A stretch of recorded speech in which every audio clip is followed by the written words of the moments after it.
Hello friends, welcome to பிரகலியாஸ் food channel. இன்னைக்கு நம்ம அவரைக்காயில் ரொம்ப சிம்பிளான பொரியல் வந்துட்டு எப்படி பண்ணுறதுன்றது தான் பார்க்க போகிறோம்.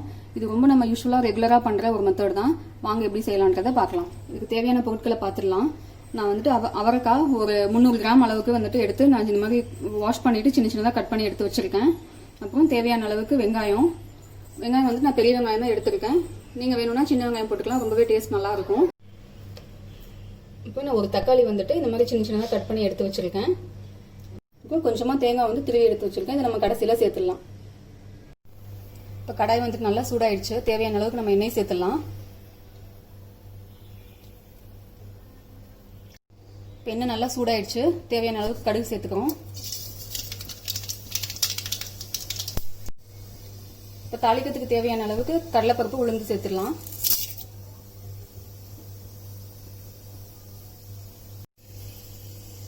இப்போ கூடவே வெங்காயம் கருவேப்பிலை சேர்த்துடலாம். கொஞ்சமாக பெருங்காயம் சேர்த்துக்கலாம். ரொம்பவே நல்லது உடம்புக்கு பெருங்காயம். ஸோ எல்லா டிஷ்ஷுமே நம்ம கொஞ்சம் பெருங்காயம் சேர்த்துக்கலாம்.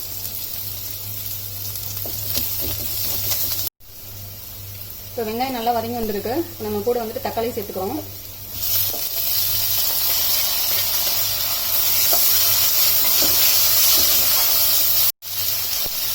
கொஞ்சம் கல்லுப்பு சேர்த்துக்கிட்டா தக்காளி வந்துட்டு ரொம்பவே நல்லா வதங்கி வரும் சீக்கிரமா. நான் கொஞ்சம் கல்லுப்பு சேர்த்துக்கிறேன்.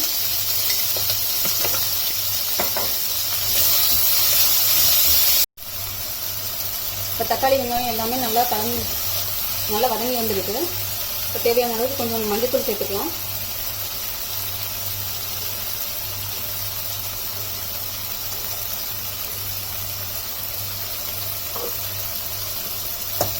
நல்லா மிக்ஸ் ஆகும். இப்போ நம்ம கட் பண்ணி எடுத்து வச்சிருக்க அவரைக்காவை சேர்த்துடலாம்.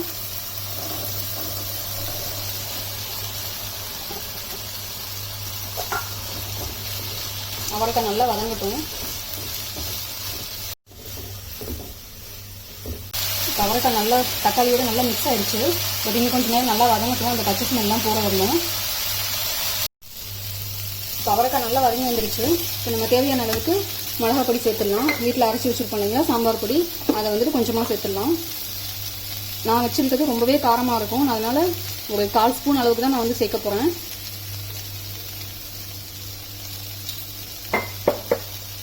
நீங்கள் காரத்துக்கு ஏற்ற மாதிரி சேர்த்துக்கோங்க. நல்லா மிக்ஸ் பண்ணி வச்சுக்கோங்க. இப்போ மசாலா பொடியெலாம் நல்லா அந்த ஸ்மெல்லாம் போகிற அளவுக்கு நல்லா வந்துட்டு நம்ம வதக்கியாச்சு. இப்போ நம்ம தேவையான அளவுக்கு தண்ணி ஊற்றிக்கலாம். ஒரு டம்ளர் அளவுக்கு நம்ம தண்ணி ஊற்றினா போதும். நம்ம ஆல்ரெடி நல்லா வதக்கி இருக்கனால சீக்கிரமாக வந்துட்டு வெந்துடும்.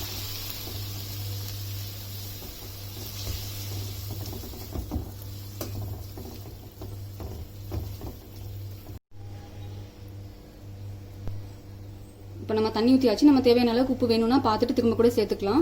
சேர்த்துட்டு நம்ம மூடி வச்சிடலாம். ஒரு 10 நிமிஷம் நல்லா வேகட்டும். அடுப்பு ரொம்ப ஹையில் வைக்க வேணாம், ஓரளவுக்கு சிம்மில் இருந்தால் போதும். நீங்கள் நடுவில் ஒரு 2 நிமிஷத்துக்கு ஒரு வாட்டி அப்பப்போ எடுத்து ஓப்பன் பண்ணி நல்லா கிளறி விட்டுக்கோங்க. இப்போ ஒரு 10 to 15 மினிட்ஸ் ஆயிடுச்சு. நம்ம பார்த்துடலாம். நல்லா ஓரளவுக்கு காய் நல்லா வெந்துருச்சு. இப்போ நம்ம தேங்காவை சேர்த்துடலாம்.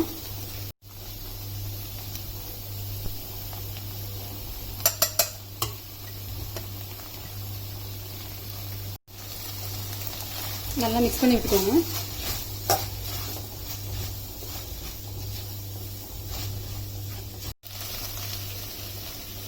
நம்ம தேங்காய் போட்டு நல்லா மிக்ஸ் பண்ண வாட்டி நம்ம ரொம்ப நேரம் அடுப்பில் வைக்க தேவையில்லை. சும்மா மிக்ஸ் ஆனால் போதும். டேஸ்ட் ரொம்பவே நல்லாயிருக்கும். ஏன்னா ரொம்ப நேரம் வைக்க வேணும். அவ்வளோதான், அவரைக்காய் பொரியல் ரொம்ப நல்லா ரெடி ஆயிடுச்சு. இப்போ நம்ம இது ஒரு பிளேட்டுக்கு நல்லா மாற்றிடலாம்.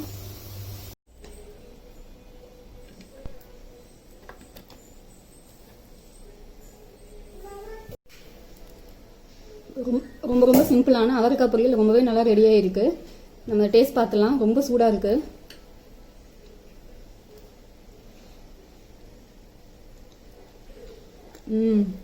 ரொம்ப நல்லா இருக்கு. காரம், அந்த தக்காளி எல்லாம் சேர்ந்து ரொம்ப டேஸ்ட் ரொம்ப நல்லாயிருக்கு. நீங்களும் வீட்டில் ட்ரை பண்ணி பாருங்கள்.